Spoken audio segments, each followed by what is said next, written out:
¿Cuánto vale una vida humana? Para algunos, la respuesta es una cifra exacta. 170 marcos. Es el precio que una de las empresas más ricas del mundo pagó por un lote de mujeres en Auschwitz. No para salvarlas, sino para usarlas como cobayas humanas, hasta que sus cuerpos dijeran basta.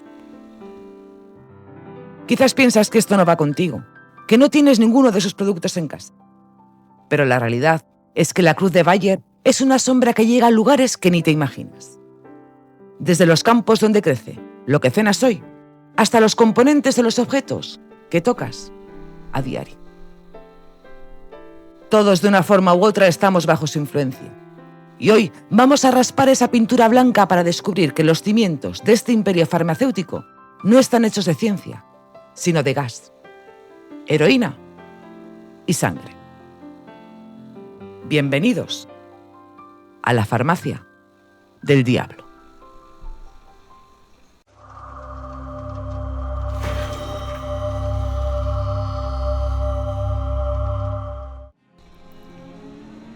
Para entender al monstruo, debemos viajar al barro y al hollín.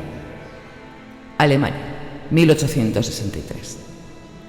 En la ciudad de Barmen, dos hombres, Friedrich Bayer y Johann Friedrich Westcott, fundan una pequeña fábrica. Pero aquí está el detalle que pocos cuentan. Originalmente no querían salvar vidas, querían teñir ropa. En aquel entonces, la química sintética estaba naciendo y el mundo estaba obsesionado con los colores. Sin embargo, la química de los tintes esconde un secreto oscuro.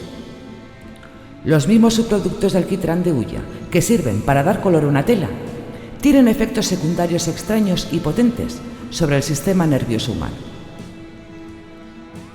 Aquí aparece nuestro protagonista, Felix Hoffmann, un joven químico brillante y meticuloso que trabajaba bajo la presión de un drama familiar. Su padre sufría de una artritis reumatoide tan devastadora que el único remedio de la época, el ácido salicílico, le estaba perforando el estómago.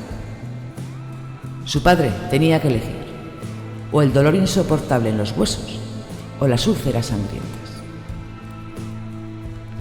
Hoffmann se obsesionó con encontrar una versión suave y el 10 de agosto de 1897 lo logró. Sintetizó una forma pura y estable de ácido acetilsalicílico. La llamó aspirina.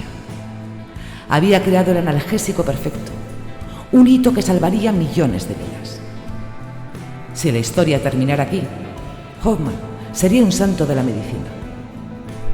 Pero aquí es donde el misterio se vuelve negro.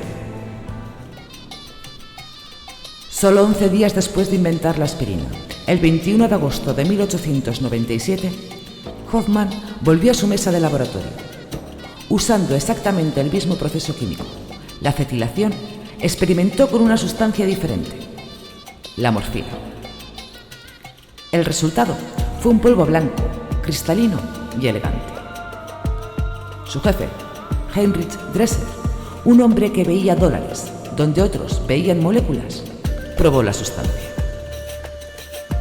Los trabajadores que la consumieron dijeron sentirse heroicos, invencibles, llenos de una euforia que los hacía trabajar más rápido.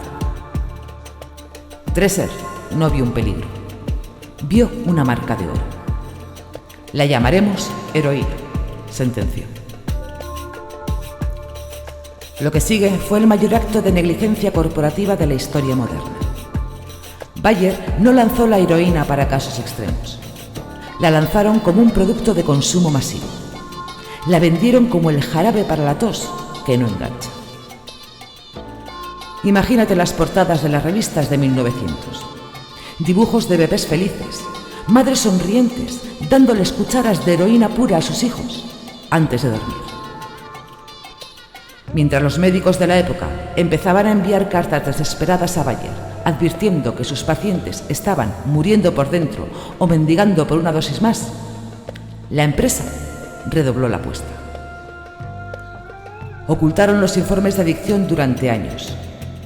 Bayer no solo creó una medicina, creó el primer mercado global de narcóticos legales, financiando su imperio inicial con la salud de las guarderías de Europa y América. El dinero fluía más rápido que la sangre de los adictos. Y para cuando la heroína fue prohibida, décadas después, Bayer ya era demasiado rica para ser castigada. La farmacia del diablo acababa de abrir sus puertas. Y lo peor estaba por llegar. Con la llegada de la Primera Guerra Mundial en 1914, Bayer dejó de ser una empresa para convertirse en la columna vertebral del Reich. En los libros de historia se suele hablar de generales y trincheras, pero la realidad es que sin la química de Bayer, la guerra habría terminado en 6 meses. Gracias al proceso desarrollado por sus científicos para fijar el nitrógeno del aire, Alemania pudo fabricar explosivos a pesar del bloqueo naval británico. Habían aprendido a sacar balas de la nada. Pero el liderazgo de la empresa, encabezado por el estratega Karl Duisberg, no se conformaba con suministrar pólvora. Querían algo que rompiera el estancamiento de las trincheras. Algo que disolviera la voluntad del enemigo. 22 de abril de 1915. Ypres, Bélgica. Los soldados aliados observaban una extraña nube de color amarillo verdoso que flotaba hacia ellos. Parece una niebla matutina inofensiva, con un olor dulce que recuerda a la piña podrida y la pimienta. Cuando la nube llega a las trincheras, la tragedia se desata. El gas cloro, desarrollado en los laboratorios de Bayer, reacciona con la humedad de los pulmones humanos, convirtiéndose en ácido clorhídrico. Los soldados, literalmente, se ahogaban en tierra seca, mientras sus pulmones se licuaban. Karl Duisberg, tras visitar el frente, no mostró remordimiento. En sus informes escribió que la muerte por gas era más dulce que por granada. Bajo su mando, la empresa no se detuvo. Crearon el fosgeno y el infame gas mostaza, la cruz amarilla. Un veneno que no necesitabas respirar para morir. Si tocaba tu piel, te quemaba hasta los huesos. En 1925, tras la derrota alemana, Duisberg comprendió que la competencia era un estorbo para el beneficio absoluto. Orquestó la fusión de los 6 gigantes químicos de Alemania: Bayer, BASF, Hoch, Agfa, Casella y Kay. Juntos formaron IG Farben. No era una empresa convencional, era un Estado dentro del Estado. Tenían sus propios servicios de inteligencia, sus propios bancos y su propia política exterior. Pero les faltaba un líder político que compartiera su visión de expansión global. En 1933, ese hombre apareció. IG Farben no solo apoyó a Adolf Hitler, sino que fue su principal motor económico. Firmaron un cheque de 400.000 marcos que consolidó el ascenso nazi al poder. La farmacia del diablo acababa de encontrar a su mejor cliente y el mundo estaba a punto de pagar el precio. Año 1941. Mientras Europa ardía, los directivos de IG Farben diseñaban el proyecto más ambicioso y oscuro de la historia corporativa: la planta de Buna 4. Una megafábrica destinada a producir caucho sintético y gasolina, vitales para la maquinaria de guerra nazi. Para construirla no eligieron un lugar al azar. Se instalaron en un cruce de caminos en la Alta Silesia, llamado Oswiecim. El mundo lo conocería como Auschwitz. Pero aquí el misterio se vuelve una pesadilla real. IG Farben no solo utilizó el campo de las SS. Ellos construyeron su propio campo privado, Monowitz o Auschwitz III. Fue la primera vez en la historia que una empresa privada financió, construyó y gestionó su propio centro de esclavitud. Una corporación farmacéutica era dueña de seres humanos. Para la gerencia de Bayer e IG Farben, los prisioneros no eran personas, eran unidades de energía. La lógica era puramente matemática. Un prisionero debía producir más valor en trabajo del que le costaba su mantenimiento. El coste era de 3 marcos al día por un peón no cualificado. Cuando el cuerpo se rendía por la desnutrición, el capataz de la empresa simplemente hacía una señal. El material humano gastado era enviado a las cámaras de gas de Birkenau para ser eliminado con Zyklon B, un pesticida fabricado por Deges, una filial de la que IG Farben poseía el 42% de las acciones. Es el ciclo perfecto de la muerte industrializada. La empresa te usa para trabajar y otra filial de la misma empresa vende el veneno para ejecutarte cuando ya no eres rentable. Lo más aterrador no está en las fábricas, sino en los despachos. En los archivos recuperados tras la guerra encontramos cartas directas de los científicos de Bayer al comandante del campo de Auschwitz. No pedían suministros químicos, pedían mujeres. Tenemos la intención de realizar experimentos con un nuevo somnífero. ¿Podrían ponernos a disposición un lote de mujeres?, decía una de las cartas. El campo respondió ofreciendo 200 prisioneras a 200 marcos cada una. Bayer, en un acto de regateo que hiela la sangre, respondió: «Es demasiado caro. Ofrecemos 170 marcos por cabeza». El trato se cerró. Las 150 mujeres seleccionadas fueron inyectadas con sustancias experimentales. Semanas después, la oficina de Bayer envió la nota final. Los experimentos han concluido. Todas las personas han muerto. Nos pondremos en contacto para el próximo envío. Ni una palabra de pesar. Solo el cierre de un expediente clínico.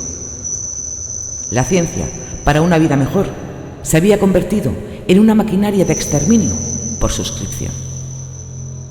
1945. Berlín es un esqueleto de hormigón y el mundo, finalmente, descubre el horror de los campos. El general Eisenhower, tras visitar las instalaciones de IG Farben en Monowitz, quedó tan horrorizado que ordenó que la empresa fuera desmantelada por completo. «Esta entidad es una amenaza para la paz mundial», declaró. Los directivos fueron llevados al banquillo en los juicios de Nuremberg, caso número 6. Eran hombres cultos, doctores en química, la élite de la sociedad europea. Su defensa fue una pieza maestra del cinismo, la obediencia debida. Dijeron que ellos solo eran hombres de negocios, siguiendo las leyes de su país. Alegaron que no sabían para qué se usaba el Zyklon B, que sus propias filiales fabricaban.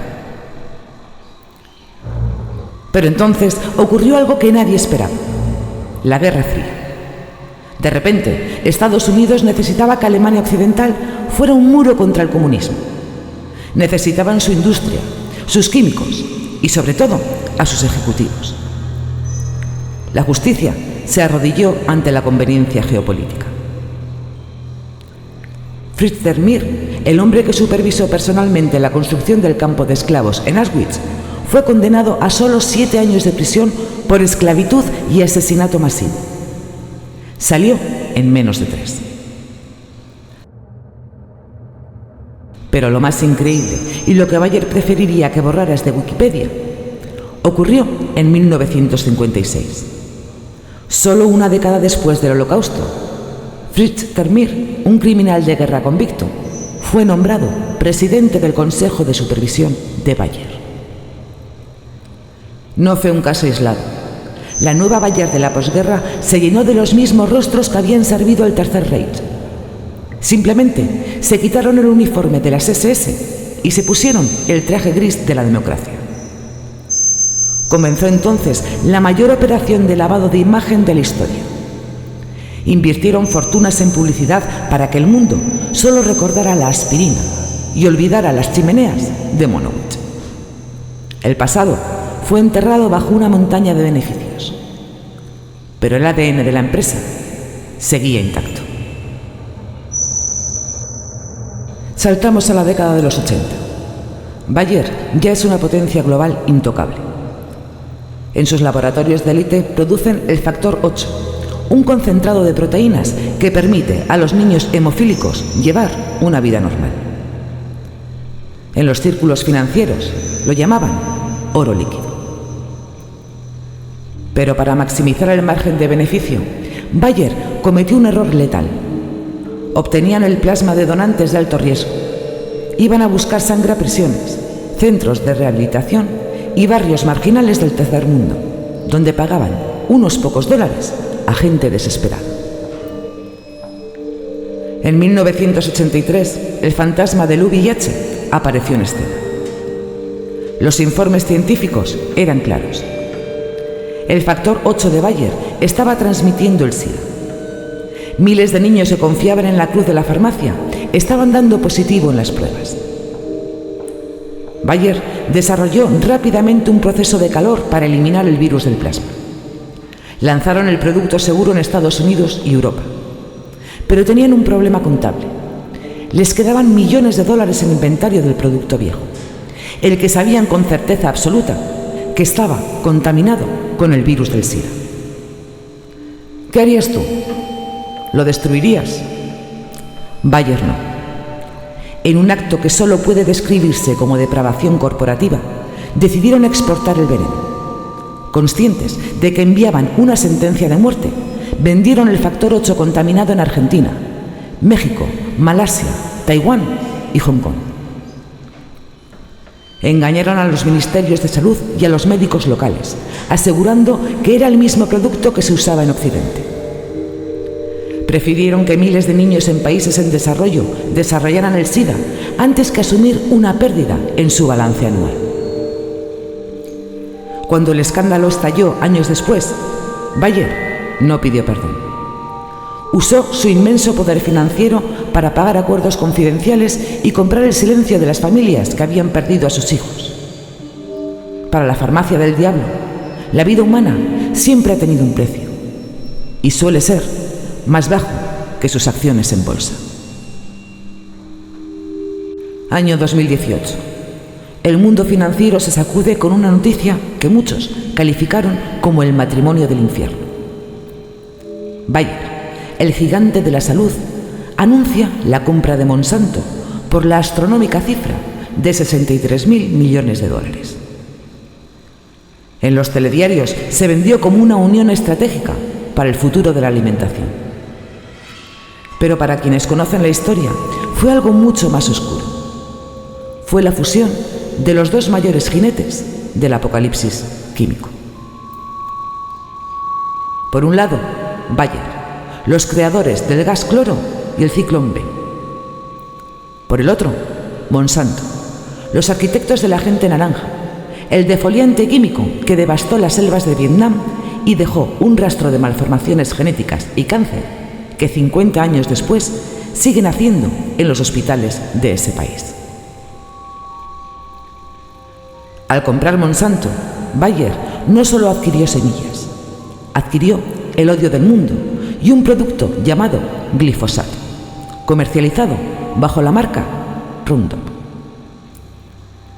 Durante décadas, Monsanto juró que su herbicida era tan seguro como la sal de mesa.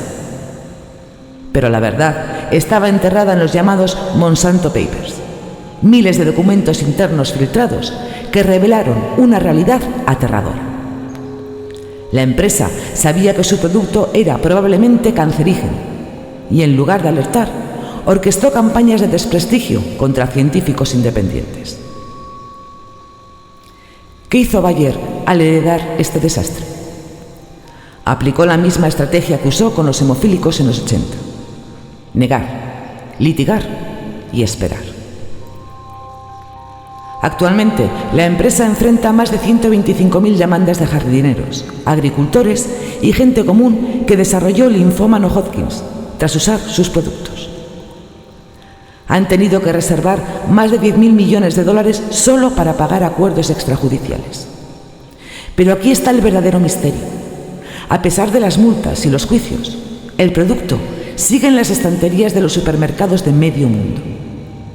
Para Bayer, las multas son simplemente el coste de hacer negocios. Hemos recorrido 160 años de historia. Desde un pequeño laboratorio de tintes en Alemania hasta un imperio global que desafía la soberanía de las naciones. Hemos visto cómo la heroína se vendió a niños, cómo el gas disolvió pulmones en las trincheras, cómo se compraron prisioneras en Auschwitz como si fueran ganado y cómo se exportó sangre contaminada para salvar el balance de resultados.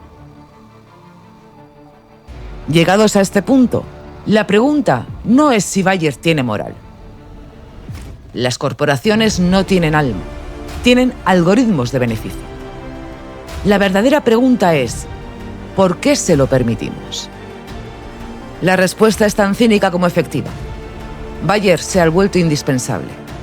Han tejido sus dedos en cada fibra de nuestra existencia.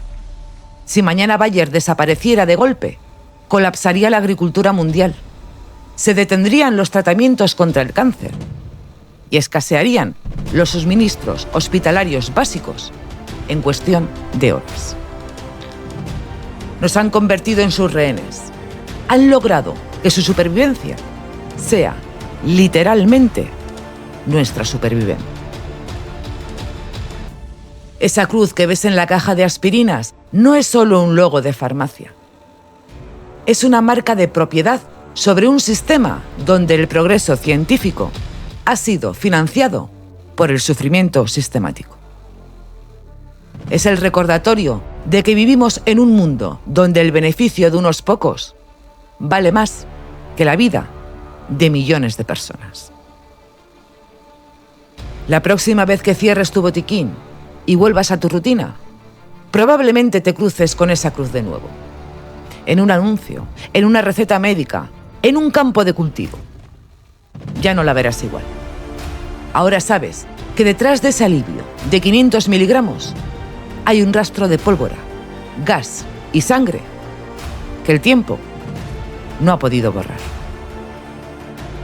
Bayer dice en su eslogan, Science for a Better Life, ciencia para una vida mejor. Pero después de conocer su historia, quizás el eslogan más honesto sería, ciencia para quien pueda pagarla y olvido para todos los demás.